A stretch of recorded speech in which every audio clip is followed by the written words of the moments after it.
Have you ever wondered how many John Wayne films slipped out of sight while the same classics kept repeating everywhere? Hidden inside his huge career are titles Hollywood quietly pushed aside. Some were overshadowed, some misunderstood, and others buried so deeply, most fans never discover them.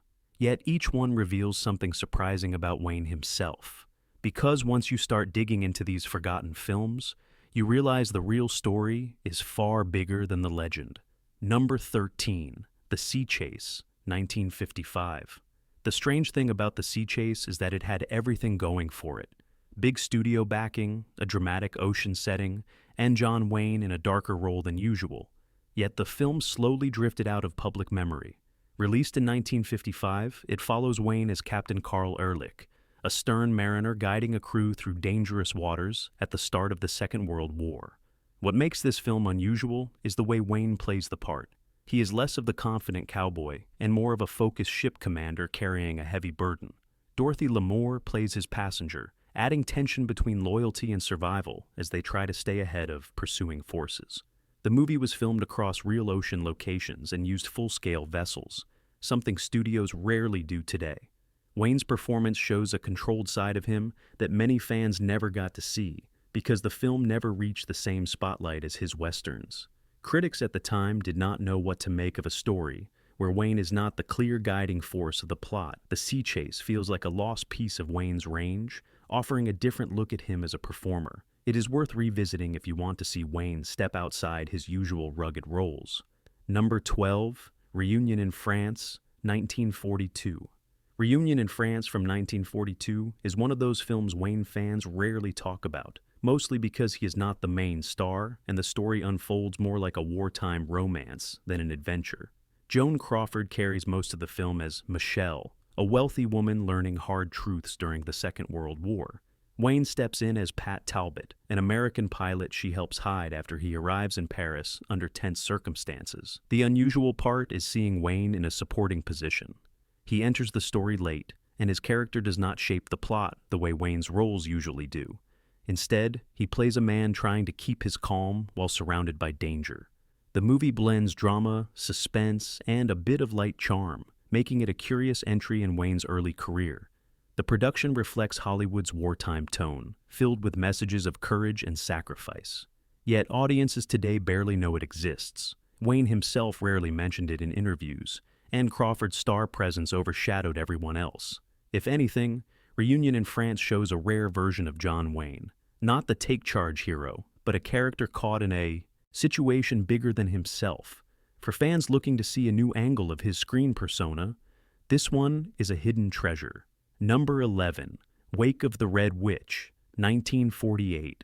Wake of the Red Witch from 1948 is one of Wayne's darkest and most emotional films, yet it is rarely included in the lists of his essential works. The story unfolds in the South Seas, following Captain Rawls, played by Wayne, a brooding and stubborn figure haunted by an old rivalry and an even older heartbreak. This is not the smiling cowboy.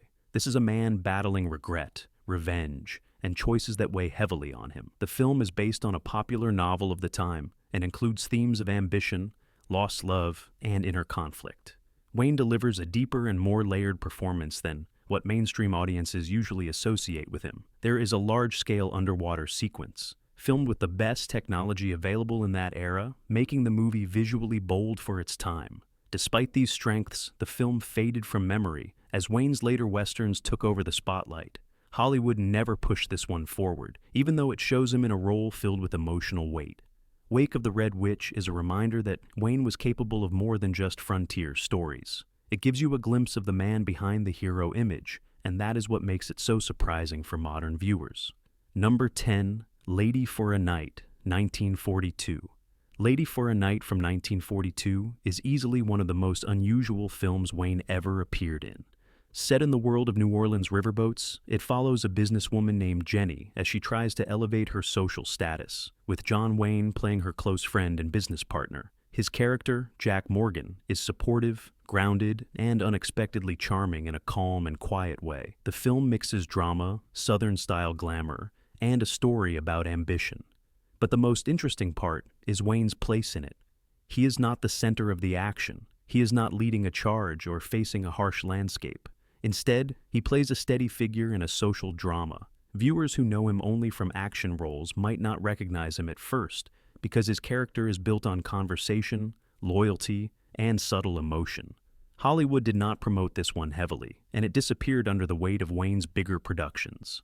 The setting, the tone, and the focus on social tension make it stand out from his usual work. If you want to see Wayne in a quieter, more grounded role, Lady for a Night is worth exploring. It shows a softer side of him that rarely appears in his well-known films. Number 9, The Spoilers, 1942. The Spoilers from 1942 is best remembered by film historians for one thing, and it is not the plot. It is the long and intense fistfight between John Wayne and Randolph Scott, considered one of the most energetic screen brawls of its time. But if you ask most Wayne fans today, many have never even heard of the film. That alone shows how deeply this one slipped into the shadows. The story is set during the early gold rush days in Alaska, with Wayne playing Roy Glenister, a miner fighting to protect his claim from corrupt officials. The film is packed with conflict, tension, and showdowns, all wrapped in classic frontier-style storytelling. The cast is stacked with talent, yet modern audiences barely come across this title. The production took real effort. The town sets were built with attention to detail, and the film kept a brisk pace. The big brawl scene was rehearsed for weeks and became a model for later Hollywood action sequences. Still, the movie was overshadowed by other releases Wayne starred in around the same time. The Spoilers is fast, fun, and full of that old-style energy audiences love. If you want to see Wayne in one of his most spirited roles, this forgotten gem is a perfect choice. Number 8, The Long Voyage Home, 1940. The Long Voyage Home from 1940 is the kind of film critics admire, but everyday viewers barely know exists. Directed by John Ford, it blends drama, shadowy lighting, and wartime fear in a way that feels almost theatrical. John Wayne plays Ole, a gentle Swedish sailor trying to get back home while the world edges closer to chaos. This role is so different from his later cowboy persona that casual fans might not even recognize him at first. The movie focuses on a group of sailors who face danger not from storms or rival crews, but from the tension of a world heading into war. The cinematography is bold, using deep shadows and misty light that make the ship feel like a floating stage. It was even nominated for several awards, yet it somehow never found a permanent place in Wayne's legacy. One reason it slipped away is the timing. Wayne had not yet become the iconic cowboy.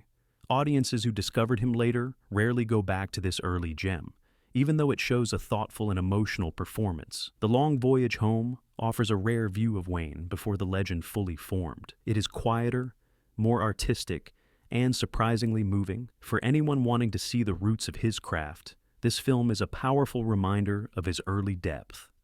Number 7, The Fighting Kentuckian, 1949. The Fighting Kentuckian from 1949 is a film with charm, action, and a surprising partnership. John Wayne working alongside Oliver Hardy, famous from Laurel and Hardy. This unusual pairing alone makes the movie worth remembering, yet it often gets overlooked because it arrived during a period packed with Wayne hits. The film follows a group of American frontiersmen settling in the South after the Napoleonic War, with Wayne's character John Breen falling for a French immigrant and getting pulled into a scheme involving hidden motives and rival suitors. The movie blends romance, adventure, and light comedy in a way that feels different from Wayne's usual tough frontier roles. Hardy brings gentle humor, and Wayne plays off him with steady confidence. Their chemistry is surprisingly smooth, giving the story a warm and lively bounce that many viewers miss. One reason this film drifted into obscurity is that it came right before Wayne's bigger, flashier projects. Audiences moved on quickly, leaving this one behind. But The Fighting Kentuckian holds up well because it captures Wayne in a lighter, more flexible role. He smiles more, jokes more, and still delivers the courage expected from him. It is a forgotten piece of Wayne's versatility, showing he could carry a story even when the tone was softer and brighter than his usual work.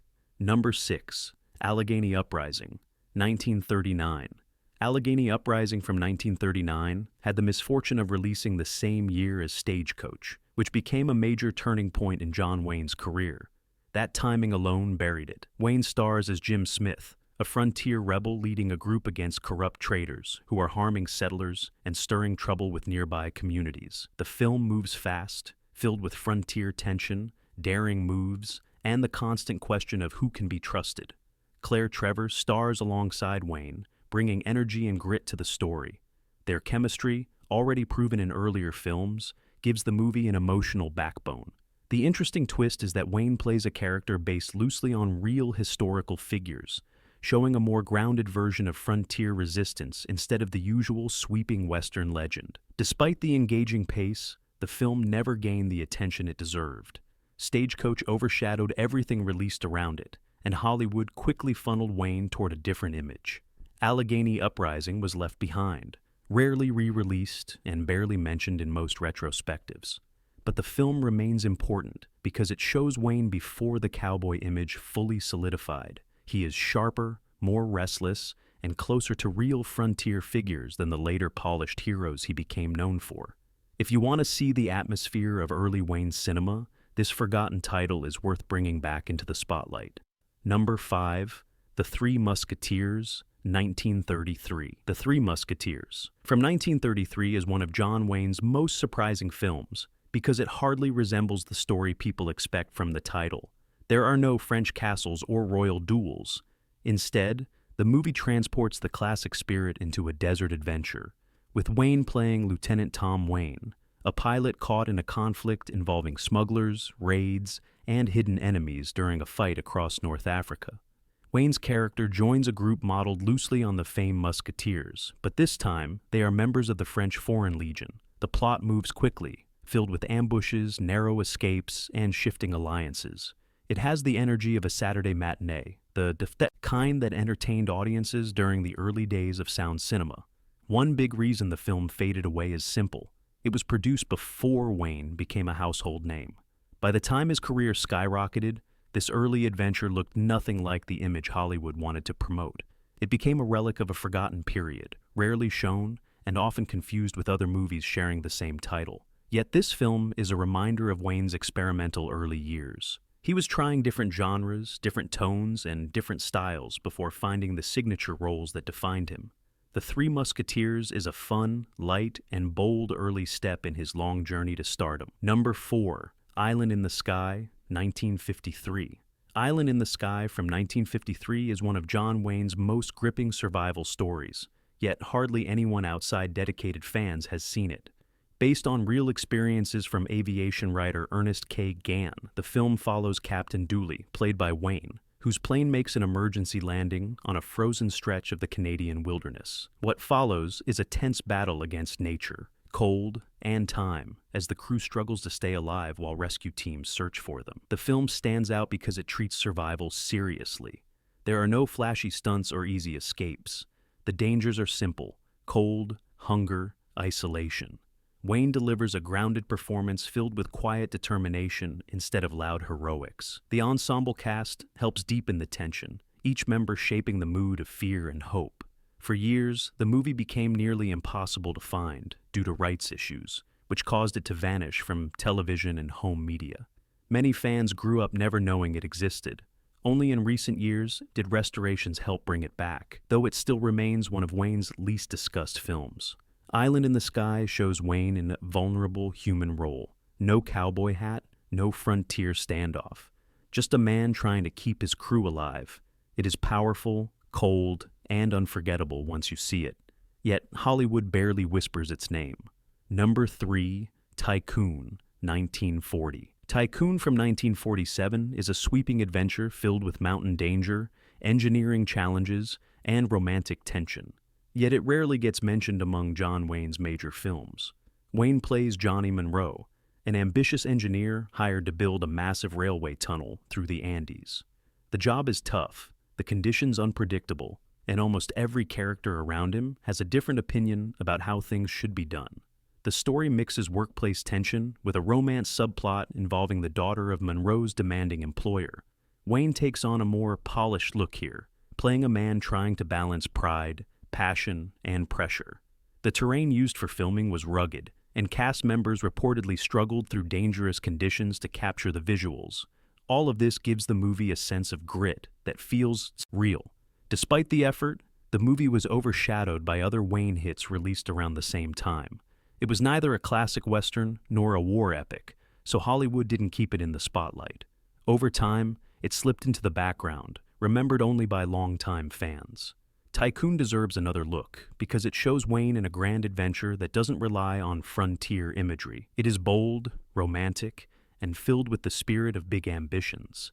Yet it sits forgotten under the weight of larger, more famous titles. Number 2, The Barbarian and the Geisha, 1958. The Barbarian and the Geisha from 1958 is one of the most debated films in John Wayne's career. Directed by John Huston, it tells the story of Townsend Harris, the first American diplomat sent to Japan in the 1850s. Wayne plays Harris as a stern but determined figure trying to build trust in a society unsure of his presence. The film centers on cultural misunderstandings, political tension, and Harris's developing friendship with Okichi, a young woman who helps him adapt to Japanese customs. The production was difficult from the start.